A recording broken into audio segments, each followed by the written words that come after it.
When I was 3 years old, I was diagnosed with cancer. Naturally, I don't recall this period or the initial years of treatment, and my memory of medical procedures even afterwards is somewhat hazy. However, I am aware that during my early diagnosis and the onset of treatment, my parents invested significant time, money, and attention in me. This caused jealousy among my siblings, who felt emotionally neglected by our parents and made to feel selfish for having their own desires and needs while I was unwell. While I have no personal recollection of those times, I've been informed enough about them to understand that the jealousy eventually turned into resentment, straining our relationships. My parents' resentment towards me seemed to escalate, particularly during the period when I was severely ill from treatments and hospital visits. My mom once mentioned that I appeared ungrateful for their efforts and had expressed a desire to stop taking medication. Although I don't recall this specific memory, I do remember feeling exhausted as a young child. By the time I recovered, I was frail, struggled with food, and hadn't experienced a typical childhood. Instead, my life revolved around medical procedures, chemotherapy, and medications. Fortunately, the cancer went into remission and has not recurred thus far. However, the dynamic within my family remained strained. My parents became temperamental, often reacting with anger and frustration whenever I needed help with schoolwork or encountered problems at school. Expressing my need for assistance would inevitably provoke their ire. Meanwhile, my relationship with my siblings remained distant. While my parents occasionally attempted to make amends with them, they often received similar treatment, albeit perhaps less severe than what I experienced. The atmosphere in our household was toxic, and despite my attempts to reconcile with my siblings and express my apologies, the rift remained. I was devastated by what had occurred, and their stance was crystal clear. I knew they didn't want me in their lives. Over the course of several years, they all moved out, and I've had no contact with them since. Even after I moved out, I attempted to reconnect, but my efforts were met with silence. It's been liberating not having any contact with my parents for over a year now. However, a few weeks ago, they reached out to me on social media, insisting that I attend Dad's 60th birthday party. Ignoring their initial message prompted them to send it again, this time asserting that it was a directive and that I needed to make it up to them. I responded, expressing my exhaustion at being penalized for having had cancer and refusing to perpetuate their charade. In return, they labeled me as ungrateful, spiteful, and selfish, emphasizing how much they had supposedly sacrificed for me. In response, I blocked them, but their hurtful words left me questioning myself. Am I the one at fault here? No. No child chooses to endure cancer. It's a circumstance beyond anyone's control.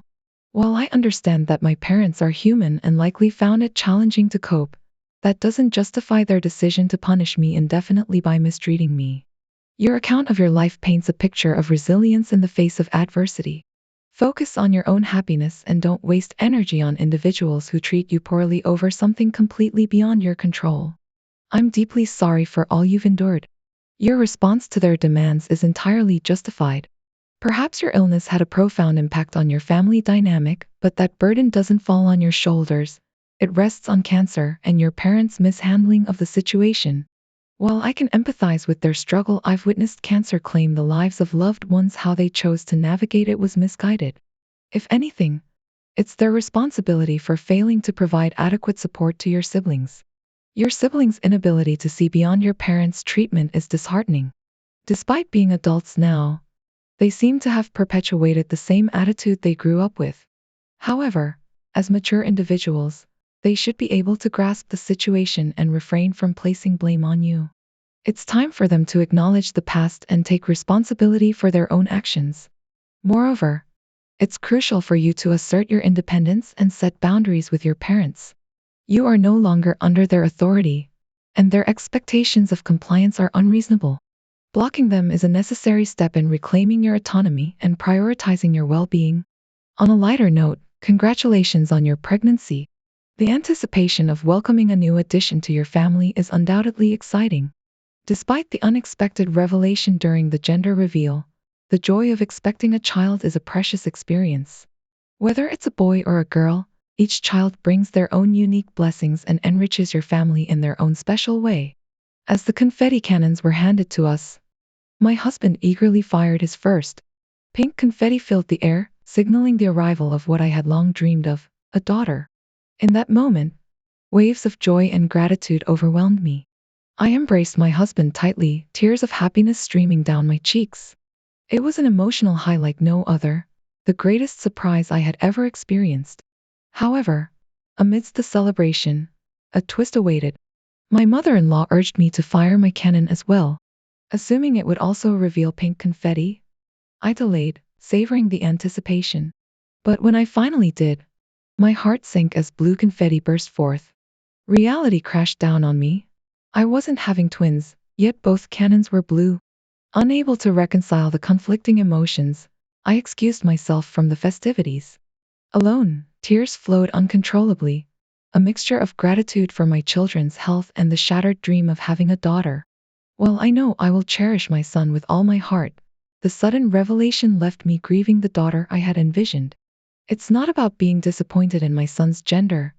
It's about the roller coaster of emotions that accompanies such unexpected news.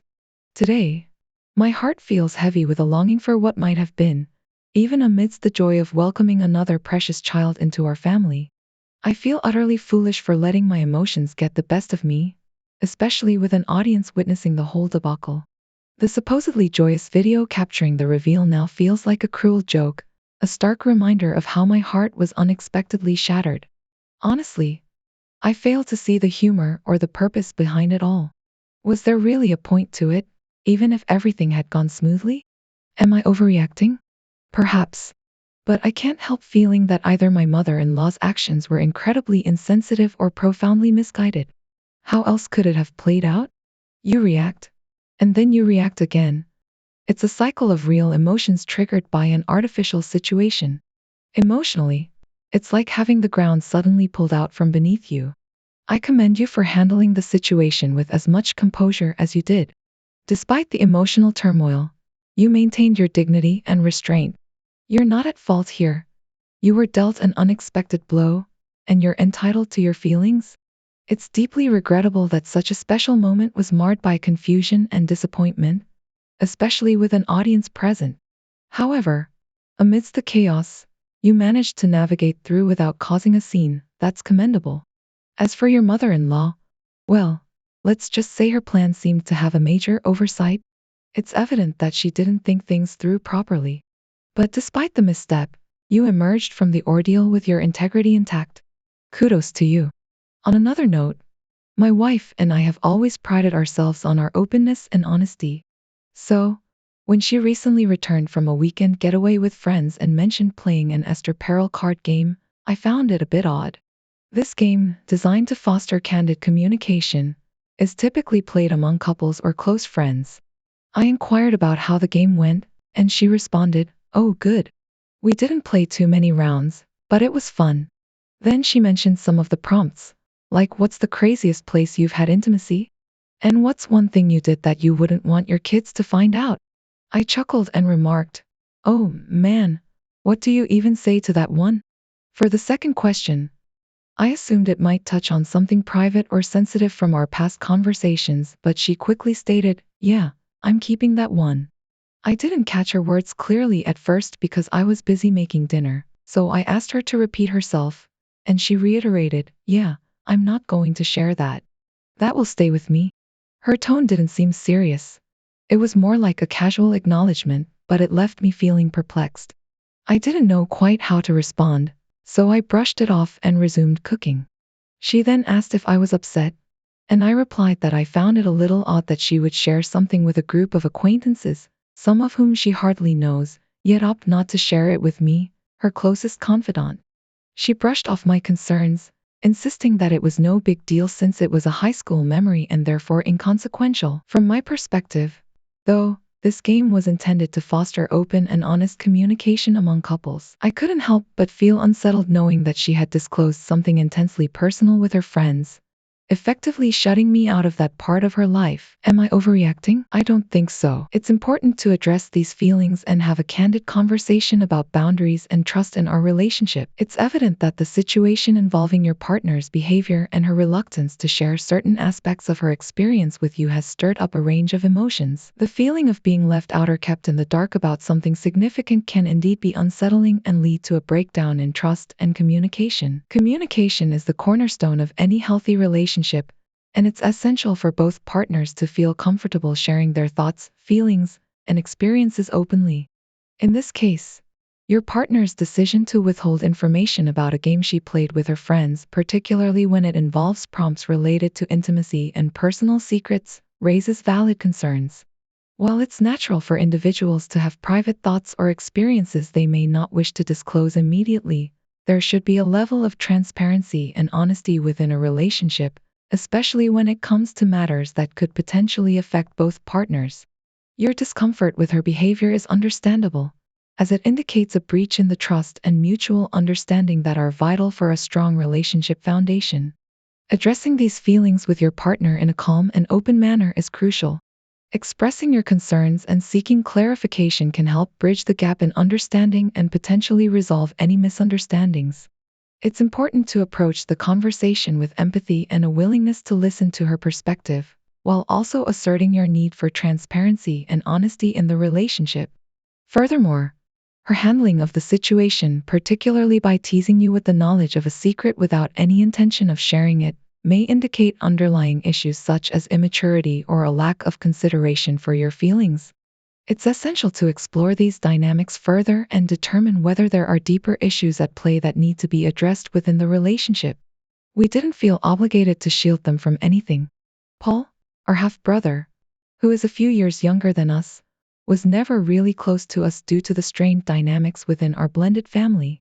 Now, Paul is getting married to Laura, who has been keen on bringing our family together. Laura has been actively pushing for our involvement in family activities and wedding planning. Initially, Mike and I were just invited as regular guests to the wedding, but at Laura's insistence, Paul asked us to be his best men. This request felt awkward given our distant relationship with Paul, but we agreed out of respect for him. However, things took a turn when we were expected to attend a church seminar to receive training for the ceremony. Mike and I, having distanced ourselves from religion for years, were not comfortable with this arrangement. Despite our reservations, Paul and Laura proceeded with the plan, hoping it would help mend our family ties. Upon arrival at the seminar, we realized the agenda was centered around family healing, with the presence of a pastor and our parents. While our dad and stepmom were supportive of this initiative, Mike and I felt out of place and chose to leave.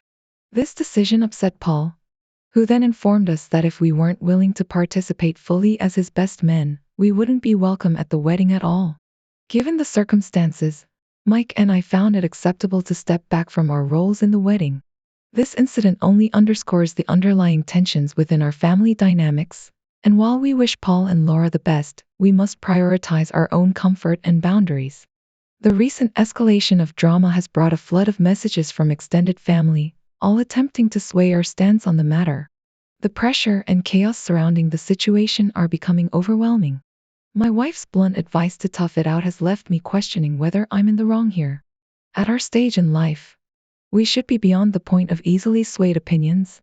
You and Mike are far from confused teenagers who can be coerced into familial obligations through religious means. Given the lack of compelling reasons to attend the wedding, aside from perhaps reconnecting with our father from childhood, it seems best to steer clear. I doubt there will be anyone present whom we have any meaningful connection with. On a brighter note, kudos to you and Mike for having navigated your relationship with such maturity and clarity long ago. Your ability to settle any lingering issues speaks volumes about your adult approach to such matters, setting a positive example for others. Regarding the family healing weekend, it's crucial to assert that we were misled and manipulated into attending. Cutting off contact with those meddling in our affairs seems like the wisest course of action. Both you and Mike possess the intelligence and maturity to handle this situation with grace, and you shouldn't feel compelled to endure it alone.